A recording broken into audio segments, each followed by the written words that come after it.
ካልአይቲ መልእኽቲ ጳውሎስ ናብ ጢሞቴዎስ ምዕራፍ 2 እሙን አገልጋሊ ክርስቶስ ቁጥሪ 1 አታወደ እምባርሲ በቲ አብ ክርስቶስ ኢየሱስ ዘሎ ጸጋ ደልደል እዚ አብ ቅድሚ ብዙሓት ምስክር ካባይ ሰማዓኻዮ ድማን ኻሎት ክምህሩ ንዝከኣሎም እሙናት ሰብ ሕድሪ ሃቦም ከም ንፉዕ ናይ ክርስቶስ ኢየሱስ ዓቀይታይ ምሳይ ኮንካ መከራ ጽገብ ዓቀይታይ ናብ ኩናት ከይዱስ ነቲ ዝዓቀዮ ምን ትከስምሮ ኢሉ ብናይ መነባብሩ ዝጠላለፍ የልቦን ከምኡውን ሓደ አብ ስፍራ መቃለሲ ኮይኑ ዝቃለስ ከም ትሕጊ ገይሩ እንተዘይተቃለሰ አኽሊል ዓወት አይረክብን እዩ እቲ ዝዓይ ሓረስታይ ካብቲ ፍረ ቅድም ግዲኡ ክወስድ ይግቦ እዩ እግዚአብሔር ብኩሉ አእምሮ ክህበካ እሞ ነዚ ዝብሎ ዘለኹ አስተብህሎ ቁጥሪ 8 ነቲ ከም ወንጌለይ ካብ ዘር ዳዊት ዝኾነ ከም ሞታቱን ዝተንስአ ኢየሱስ ክርስቶስ ዘክሮ ብዛዕቡ ከም ገባር ክፉእ ተቆፂረ ክሳዕ መቆሕ ሓሳር መክራ ጸግብ ኣለኹ ግናኸ እቲ ቃል አምላኽሲ ኣይእሰርን እዩ ስለዚ ምእንቲ እቶም ሕርያት ንሳቶም ድማ እቲ ኣብ ክርስቶስ ኢየሱስ ዘሎ ምድሓን ምስ ናይ ዘለዓለም ክብሪ ምእንቲ ክረኽቡ ንኹሉ እዕገስ ኣለኹ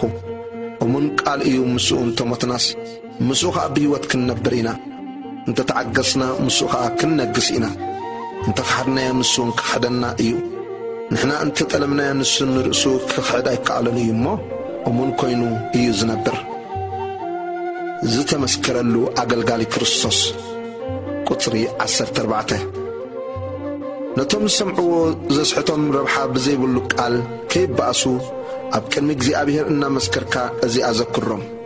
ንርእስኻ እቲ ቃል ሓቂ ብቕንዕና ዘመቐል ዘሕፍር ዘይብሉ ፍቱን ዓያይ ጌርካ ንኣምላክ ከተርእዮ ጻዕር ነቲ ፍረ ዘይብሉ ርኹስ ዘረባ ግና ኣግልሰሉ ናብ ረሲእነት እናገደዱ ይኸዱ እዮም እሞ እቲ ዘረባኦም ከም መንሽሮ እናለሓመ ዝባላዕ እዩ ኢማኑዮስን ፊለጦስን ካባታቶም እዮም ንሳቶም ትንሣኤ ቅድሚ ሕጂ ኮይኑ እናበሉ ካብ ሓቂ ዘንቢሎም እምነት ሓያሎ ሰባት ይገላብጡ ኣለው እቲ ጽኑዕ መሰረት አምላኽ ግና ቆይማ ኣሎ እዚ ማሕተም እዝውን ኣለዎ እግዚአብሔር ነቶም ናቱ ዘበሉ ይፈልጦም እዩ ስም እግዚአብሔር ዝሰሚ ዘበለ ኩሉ ኸዓ ካብ ዓመፃ ይርሓቕ ቁጥሪ 20 ግናኸ ኣብ ዓብይ ቤት ካብ ዕንጨይትን መሬትን ዝኾነ ኣቑሑ ድማ እምበር ኣቑሑ ወርቅን ብሩርን ጥራይ ኣይኮኑን ዝርከብ ገሊኡን ንኽብረት ገሊኡን ንውርደት ይኸውን እምበኣርሲ ሓደ እኳ ርእሱ ካብዚኣቶም እንታፅረ ንሱ ኣቕሓ ክብሪ እተቐደሰ ንተግባር በዓል ቤት ዝጠቅም ንሰናይ ግብሪ ዘበለ እተዳለወ ይኸውን እዩ ቁጥሪ 22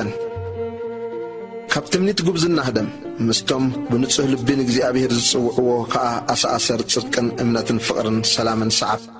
ነቲ ክርክር ዕሽነትን ላግፅን ግና ባእሲ ከም ዘምጽእ ፈሊጥካ እበዮ ባርያ እግዚአብሔር ንኹሉ ለዋህ መሃሪ ዕጉስ ክኸውን እምበር ክበኣስ ኣይግብኦን እዩ ምናልባሽ እግዚአብሔር ንሓቂ ምእንቲ ክፈልጥዋ ኢሉ ንስሓ እንተሃቦም ንሱ ነቶም ተጻረርቲ ብህድኣት እናገንሖም ፍቓድ አምላክ ክገብሩ ኢሉ ምስ ኣውፅኦም